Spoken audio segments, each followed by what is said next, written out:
Good morning guys. So కొన్ని విషయాల్లో మనం సూపర్గా ఆలోచించే మనం అలానే ఇంకొన్ని విషయాల్లో ఒక తెలివి తక్కువలాగా బిహేవ్ చేస్తాము. ఎగ్జాంపుల్, ఇప్పుడు నేను ఎక్కడికన్నా ఫ్యామిలీతో కార్లో బయటకు వెళ్ళాలనుకోండి, కార్లోనో లేదా బైక్లోనో ఇట్లా నేను బయటకు వెళ్ళాలనుకోండి, ఆ కారు కండిషన్లో ఉందా లేదా చూసుకుంటానా బయటికి వెళ్ళే ముందర. అంటే ఇప్పుడు ఎగ్జాంపుల్ నేను ఒక 500 కిలోమీటర్స్ వెళ్ళాలి.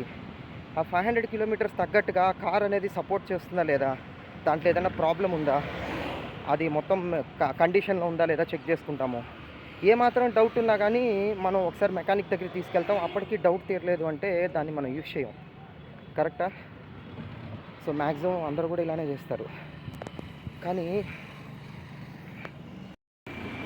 ఒక ఫ్యామిలీని తీసుకొని నీ ఫ్యామిలీని జస్ట్ ఒక 500 కిలోమీటర్స్ తీసుకెళ్లేదానికే నువ్వు ఆ వెహికల్ గురించి అంత ఆలోచిస్తున్నప్పుడు, ఈ బాడీ అనేది కూడా ఒక వెహికలేగా. ఇంకా నీ కార్ అన్నా పాడైపోతే నీకు మెకానిక్ షెడ్కి వెళ్ళి నువ్వు ఆ స్పేర్ పార్ట్లు కొనుక్కొని రిపేర్ చేసుకోవచ్చు. నీ బాడీలో ఎగ్జాంపుల్, ఇప్పుడు ఈ చెయ్యి ఉంది, ఈ చెయ్యి ఇప్పుడు పైకి లేయట్లేదు అనుకోండి, ఆ రోజు మనం చేస్తున్న పనులన్నీ గాలికి వదిలేసి కేవలం మన శ్రద్ధ అంతా ఈ చెయ్యి పైనే ఉంటుంది. ఇది ఎప్పుడు లేస్తుందిరా దేవుడు, ఆ రోజు తెలుస్తుంది ఈ చెయ్యి విలువ. ఇన్ని రోజులు క్యాజువల్గా తీసుకుంటున్న ఈ చెయ్యి ఉదాహరణకి, ఆ రోజు ఇదే మనకి ఒక 100 కోట్లు 1000 కోట్లు, అసలు నాకు ఏమొద్దు, ముందు ఈ చెయ్యి పని చేస్తే చాలు,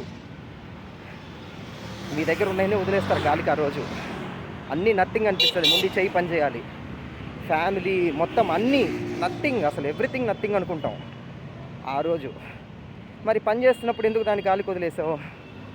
ఎందుకంటే దాని విలువ తెలియదు కాబట్టి.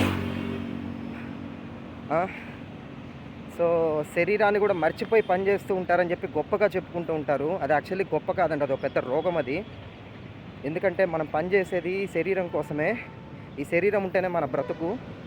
దీన్ని నెగ్లెక్ట్ చేయడం, ఇప్పుడు ఎగ్జాంపుల్ నేను పెళ్లి చేసుకున్నాను, మా వైఫ్ ఉంది, మా వైఫ్ నేను సరిగా పట్టించుకోవట్లేదు అనుకోండి, ఇప్పుడు తను నాతో గొడవలు పెట్టుకుంటూ ఉంటుంది, లేదా వాళ్ళ ఫ్యామిలీలో కంప్లైంట్ చేసింది, లేదా కోర్టులో పోయి కేసు వేసింది, పోలీస్ స్టేషన్లో కంప్లైంట్ ఇచ్చింది. ఎందుకు ఇచ్చింది? నేను సరిగ్గా పట్టించుకోవట్లేదని కదా.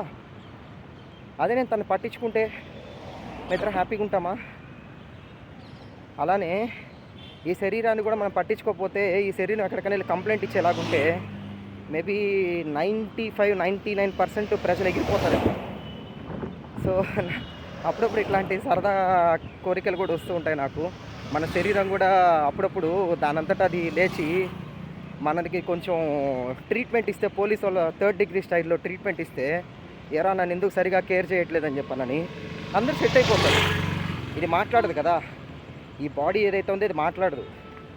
లోపల అది ఆత్మ, something soul, whatever it may be, ఆ రన్ చేసే ఇంజన్ ఏదైతే ఉందో అదే నేనంటే నా బ్రెయిన్ అంటే నా ఆలోచనలు వేరు, నా శరీరం వేరు. ఈ రెండు నేను గమనించాలి. నాకన్నా నా శరీరం చాలా గొప్పది.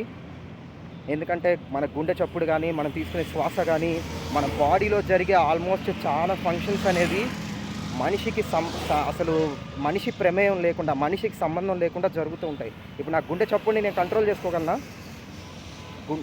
లేదు, గుండె నువ్వు ఇప్పుడు జస్ట్ నిమిషానికి 2 టైమ్సే కొట్టుకో అంటే ఏమైనా చేయగలనా? నేను చేయలేను.